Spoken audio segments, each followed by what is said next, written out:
So first, basics muna. Can you tell us about Body Crashes, the song and the music video, the story behind it, how you came up with it, how you work on it? Okay, well, the song is about kind of a relationship without a future. And I was thinking about love, how it can be a good thing and a bad thing. It's a good thing when it's the person that's for you, and it's a bad thing when it's obviously not. Um, and so I was thinking na parang it can sometimes be a drug, and how like when you're with a person or when you have it, you're on a high, and then once you get some distance, you realize that it's not for you, and like then you crash. Yeah, so I mean, from the lyrics, it's pretty straightforward. I think. And then the music video, although it's not like absolutely connected to the song, I was trying to think about what could be usually relationships that don't turn out well, or that don't end well, and it's usually like, I guess, cheating. So the video's concept was cheating, and that was the concept that I thought of with my cousin Rhian Willard. He lives in New York. It's your cousin. Yeah, that's my cousin. He lives in New York. I've always wanted to have a chance to work with him. Well, we've always wanted to work together, but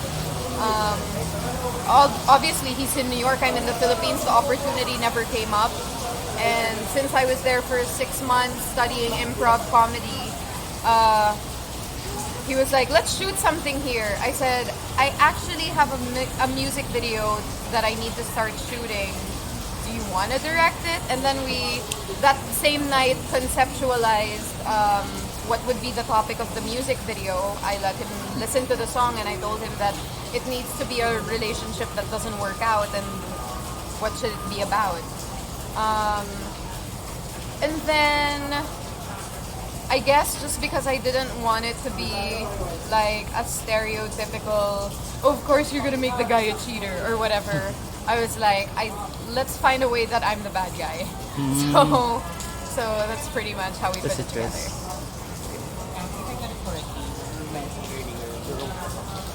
Yeah, I wrote the song. Well, I think in general, I have written a few songs, and they're not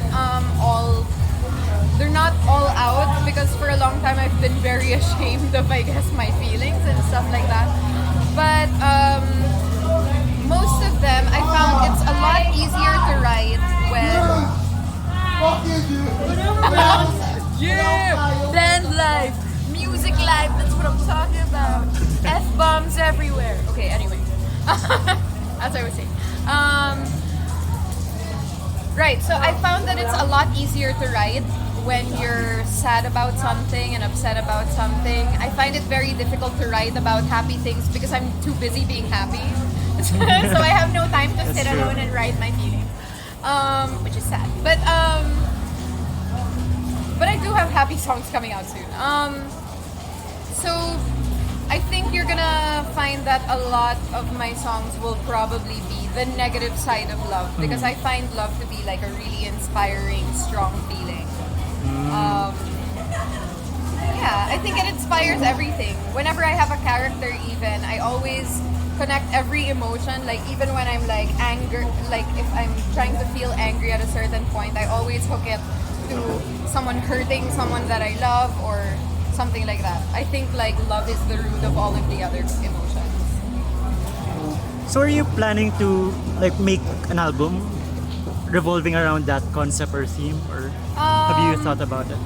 I haven't like strictly aimed for an album. I kind of wanted to record all of the songs that I write and release one every month, maybe, or every couple months.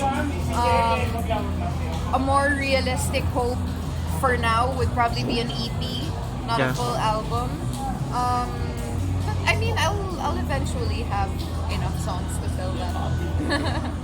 You mentioned earlier na parang baduy nga na pag-artista gusto kumanta ganun. So Someone had to say it, so I just decided to say it. so can you tell us what you think of the local music industry in relation to that, and not in relation to that, but what do you think of the local music industry? Well, first of all, Filipinos are made to sing. I really think that we're a country that loves music more than most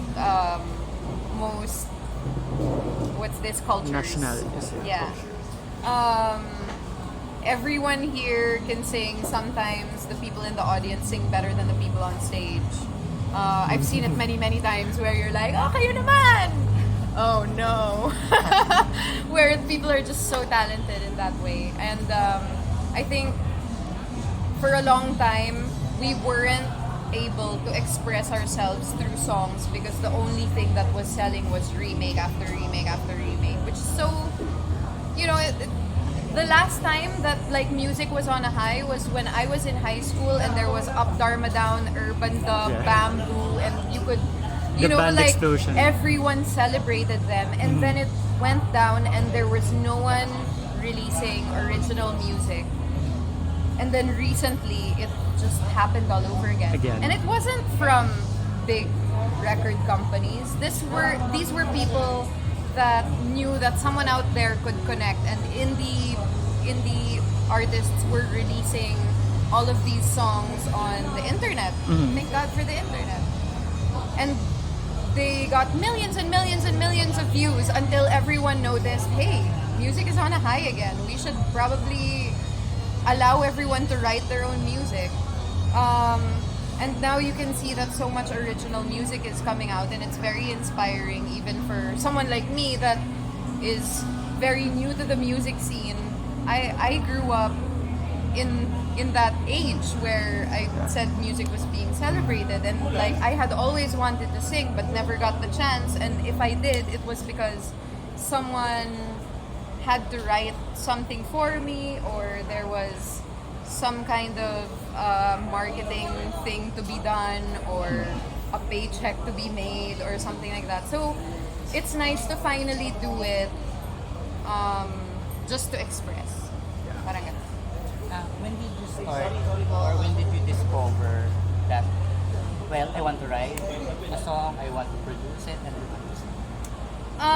The writing part I had been doing for a long time. I grew up writing songs and poems, and then crumpling them, throwing them away, and hoping that no one that I know reads my feelings. How embarrassing.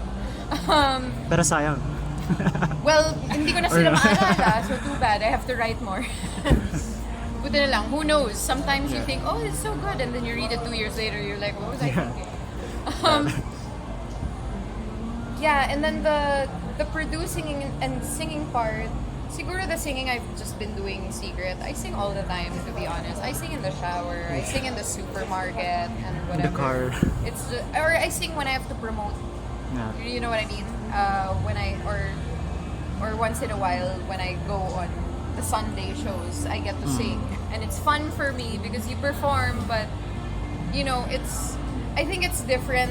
It takes a different set of guts, I guess, to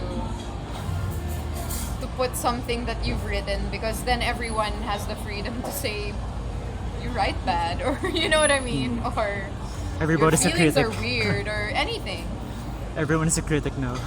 Of course, yeah. Well, you post one photo, people will zoom in on the one flaw it has. Everyone really is a critic. Luckily, we're all our worst critics, so there's nothing that anyone can say to me that'll hurt my feelings anymore. Going back to the music video for Body Crashes, when Jim and I were watching it, our first impression was, is this lost in translation? Oh, wait, to be fair, there is zero kissing in Lost in Translation. That's true. My video, kissing heavy video. Too much? You know what? Brian had to ask the music channels. He was like, "Is this safe for our country?" And you know what? At the time, I had been in New York for such a long time that, like, when my cousin and I didn't write the kissing parts up. Okay. Just to be fair, I did not direct myself. I had a director. It's not all my idea. Disclaimer. Anyway, but I had been in New York for such a long time that I forgot that we had these restrictions here because they didn't there. And I was just kind of shooting from the hip and like going with our gut at the time. And then it's only when Brian brought it up, he was like, there was so much kissing, I had to ask if it was allowed. I was like, you're right, I didn't even think of it because I was there the whole time. And I mean, these people are so free. You have to understand, I was in a place where every person is free. They, you know how here, you're in an elevator and hindi man lang tayo mag-uusap kahit tayong dalawa lang yung nasa elevator. Dun kasi, you'll walk down the street and they'll be like, dope jacket. And I'll be like, thanks, man. You know, everyone's so free. And everyone's cussing all the time and they don't care what you think and whatever. So, I'm sorry if there was a lot of kissing. I don't know what to say. Maybe it's not safe for Philippine television, but it's safe for the internet. Everything's safe on the internet, I guess. I want to ask about the earlier music video you did, the one for Napapagod. Napagod, sorry, with Brisom, the one Right. you collaborate. The interesting thing about that is it's still in continuity with the music videos that Brisom made for their own songs, Yeah. which were all sort of inspired by San Junipero, the Yeah. Black Mirror episode. Right. So how did that come about? The one you did for them. So is it still connected to that or? Yeah, well, first of all, I think that at the moment I'm kind of a genre-less artist. I haven't like fully discovered what I want to do because I kind of want to do everything. Bye, love you. You're the best. So when I was in high school, you could either be rock or hip hop, and that's your identity, and that's the only thing you listen to. That's it. Rock ka lang o hip hop. And then, you know, now it's just so interesting because we have the freedom to mix genres. Like this is Napagod is synth wave pop. Yeah, that's Bryson's genre. Yeah.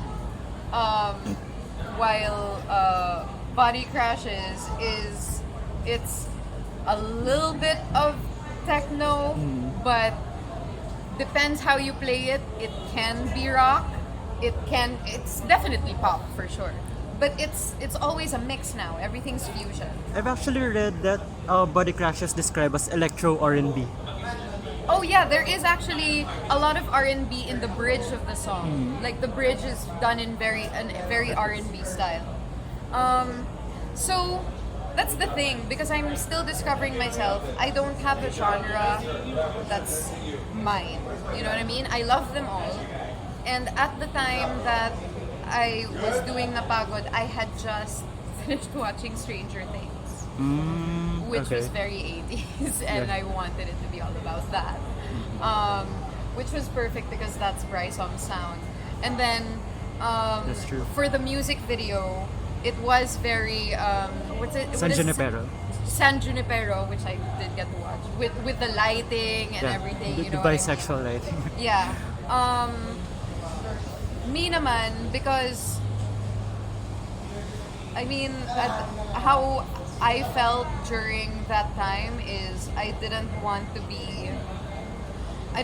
look like this super feminine dress wearing dream girl or whatever that I do tend to sometimes project or play.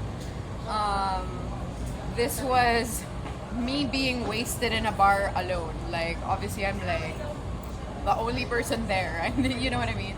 So, and not being able to figure my next step or my life out. So, yeah, that's pretty much the vibe of that video. But do I think you're also playing another character in that video? The one singing with Brisom. Is that supposed to true. be a different character? That's true. My impression was you were playing the two characters in San Junipero at the same time. Well, I wasn't necessarily, pero I think that Napagod is it's like a song where it's just all about confusion, and even at the end of the song, no decision is made. A dilemma. Yeah, so it doesn't. So I feel like that's kind of how it is when you don't know what to do. Sometimes you're this and sometimes you're that. Okay. And I just. There's one energetic character and there's one like. Not. There's one character that interacts with other people and there's one that's alone. Yeah. There's one that looks wasted, there's one that isn't. There's one na nag-ayos, yung isa hindi. You know what I mean? It's just, sometimes you're both. One geeky and one outgoing person. Yeah. Okay, so if we do that, sorry. So, any final words? Do you want to talk about any of your upcoming projects or? Yeah. Upcoming projects. Well, I do have an upcoming project. My next one is going to be a drama with GMA. I am already also about to work on my next movie. So I'm kind of, since I've been gone for so long, I just decided I really want to hit the ground running. And so there's going to be a TV show, a movie, and we've already talked about all of the next songs that we're recording. I did some writing while I was away, and again, my usual style, before I forget, record it on my phone, send it to them. I'm like, what can we do with this? Yeah, so, and be ready to hear a few more genres because I what can I say? I just like them all. Actually, if you think about it, you haven't done a song in the same genre twice so far. Even if we So go far, back, no. even if we go back all the way to 2009. No, you know what? I kind of feel that way sometimes about movies and like TV shows too. And that sometimes when I've done something, that's it. I mean, sometimes people want me to do another thing again, but not enough time has passed. I can't. I get like once I've released that in me, it takes a while to build up that same thing again. Okay, so thank you for your time. Thank you so much. Please Thank watch you. Rhian's new music video Yes, and watch out listen for to my her. music video on YouTube. And her song streaming on Spotify. Yes, my songs are streaming on Spotify.